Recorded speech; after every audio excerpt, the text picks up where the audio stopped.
अस्सलाम वालेकुम। आज के इस वीडियो ट्यूटोरियल में हम इग्लू पीओएस सॉफ्टवेयर में प्रोडक्ट डेफिनेशन को एक एग्जांपल की मदद से समझेंगे। सबसे पहले इन्वेंट्री पर क्लिक करें, फिर प्रोडक्ट डेफिनेशन पर। इससे आपके सामने डिफाइन प्रोडक्ट की स्क्रीन ओपन होगी, जिसमें बाय डिफ़ॉल्ट आपको और आइडेंटिटी टैब में होंगे। और याद रहे, जिस फील्ड के साथ रेड एस्टेरिक यानी कि लाल सितारा बना हुआ है, इसे फिल करना लाजमी है। अब प्रोडक्ट नेम में आप अपने रिटेल स्टोर के लिए प्रोडक्ट एंटर करें, जैसे कि लेस।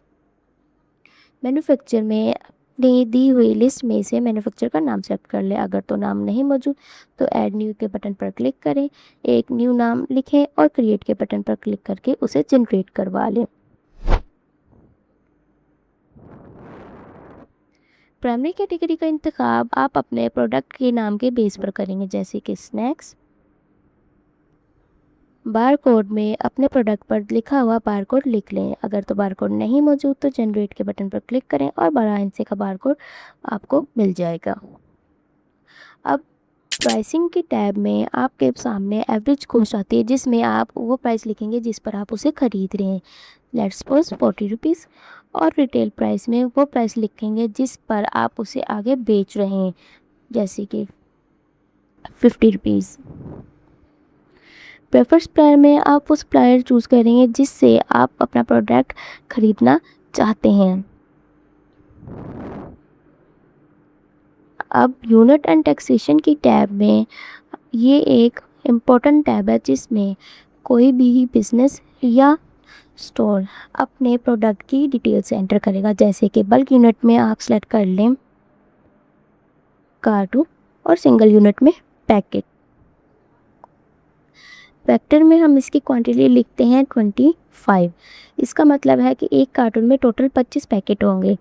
जीएसटी टैक्स के टैब में आप इस प्रोडक्ट पर जो टैक्स है उसकी रेशो लिखें 6%। और प्रेफर परचेज यूनिट में जिस यूनिट की बेस पर आप उसे परचेज़ करना चाह रहे हैं वो लिखेंगे कार्टून। और पॉइंट ऑफ सेल में जो आप आगे सेल आउट कर रहे हैं पैकेट। अब आगे चलते हैं इन्वेंट्री एंड एडवांस्ड टैब में। इस टैब में इन्वेंट्री थ्रेशोल्ड है, जिससे आपको ये पता चलेगा कि आपकी इन्वेंट्री में टोटल स्टॉक कितना है, जैसे कि मिनिमम में लिख लें 10। जब आपकी स्टॉक में 10 पैकेट रह जाएंगे तो ये आपको एक अलर्ट शो करवाएगा कि आपका जो स्टॉक है वो मिनिमम है, तो इसमें परचेज़ कर लें। और इस तरह ऑप्टिमल में 50 और मैक्सिमम में 100 लिख लें। इससे आपकी रैक्स कभी भी खाली नहीं होंगे और ओवरफ्लोटिंग से भी आप बच जाएंगे। इसके बाद कमिट प्रोडक्ट पर क्लिक करें और अपना प्रोडक्ट सेव कर लें। ये आपके प्रोडक्ट का डिटेल और स्टेटस शो हो रहा है इन दी प्रोडक्ट लिस्ट सेक्शन।